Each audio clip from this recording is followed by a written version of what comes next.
Minsan, may isang estudyanteng nagtanong sa akin. Ang tanong niya, "Sir, bakit ka po nag-teacher?" Napahinto ako. Nag-isip. Tanong ko rin sa sarili ko, bakit nga ba ako naging teacher? Kasi unang-una, nung bata pa ako, hindi ko naman talaga pinangarap maging isang teacher. Ang totoo, isa ang pagiging guro sa pinakaayaw kong maging nung ako ay bata pa. So bakit nga ba ako naging isang guro? Kasi minsan, sa buhay ng isang tao, meron talagang mga nangyayari na hindi natin inaasahan. Katulad ng nangyari sa akin. Nung elementary ako, pangarap kong maging isang pari. Kasi madalas akong nasa simbahan noon. Tapos nung nag-high school ako, iba na ang naging pangarap ko. Gusto ko nang maging isang accountant. Kasi na-inspire ako ng isang accountant doon sa amin na nakita kong may magandang bahay, may sasakyan. Kapag nakikita ko sa kalsada, nakakotse, maganda yung uniform, maganda yung damit, ganun.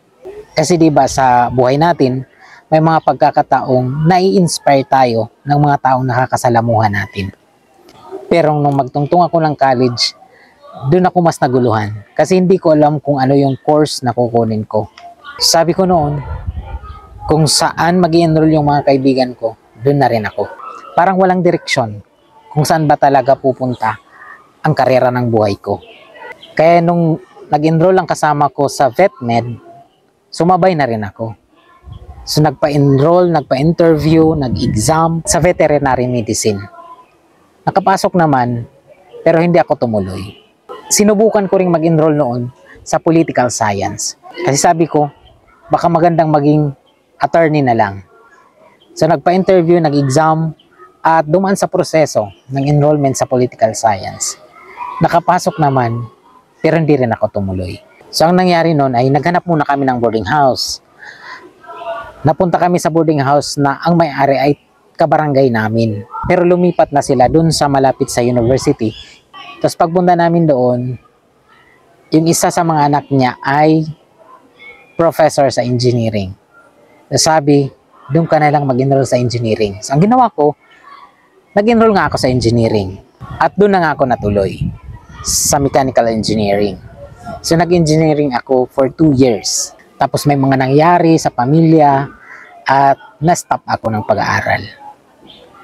So nagtrabaho muna sa Maynila. 9 years akong nagtrabaho muna sa iba't ibang pwedeng mapasukan sa Maynila. So nag-stop ako ng 9 years bago muling nakabalik at naisipang bumalik sa kolehiyo. Kahit 9 years na ang lumipas at nag-mature na tayo, pagbalik ko kasi ay 26 years old na ako. Gayon pa man, kahit 26 years old na, hindi ko pa rin alam talaga kung anong gusto kong tahaking karera, kung anong gusto kong kuning kurso sa kolehiyo. Para lang akong bumalik nung panahon na nag-enroll pa lang ako ng first year college. So bumalik ako sa engineering. So merong nakapag-suggest sa akin, dahil nga 9 years akong nawala. So parang nawala lahat ng mga pinag-aralan ko nung 9 years ago. So may nag-suggest sa akin na kailangan kong mag-refresh. So kailangan kong kunin lahat ng mga napag-aralan kong mga subjects 9 years ago. So ang ginawa ko, ganun nga. In-enroll ko lahat ng mga kinuha kong subjects 9 years ago.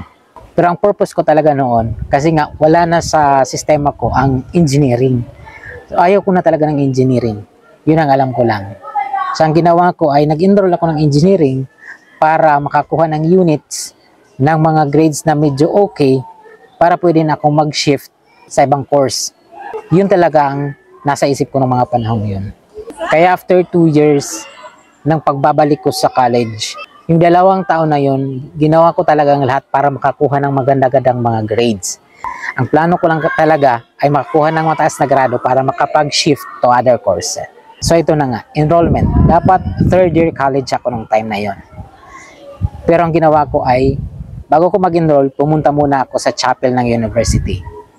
Nagdasal ako doon. Humingi ng guidance kung saang kurso ba talaga ako nararapat. So time akong nagdasal. Paglabas ko ng chapel, naglakad ako, pabalik sana ako ng engineering building.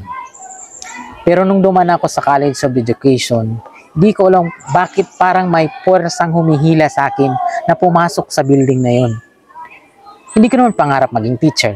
Pero bakit parang tinutulak ako papasok ng building na yon? At takot na takot ako nun. Dahil nga, sa gate pa lang ng College of Education, meron agad nakasulat na, "This is an English speaking institution. If you enter the gate, speak English." Eh syempre, kinabahan ako. Natakot ako kasi hindi naman ako sanay magsalita ng English. Ang nangyari, pumasok ako ng gate, pumunta ako ng information doon sa kung saan nag-i-enroll ang mga estudyante, pumila din ako doon. Pero wala akong dalang requirements pa. Nagtatanong pala ako kung anong pwede kong gawin para makapag-shift from engineering to College of Education. At ang nakakatuwa pa doon, parang hindi naman ako nahirapan sa proseso. Kasi yung day na yon, natapos ko ang enrollment, natapos ko ang pag-shift from engineering to College of Education. So parang ang nangyari, destiny. So parang destined ako maging isang guro. And the rest is history. Kumbaga. So ganun ang nangyari sa akin.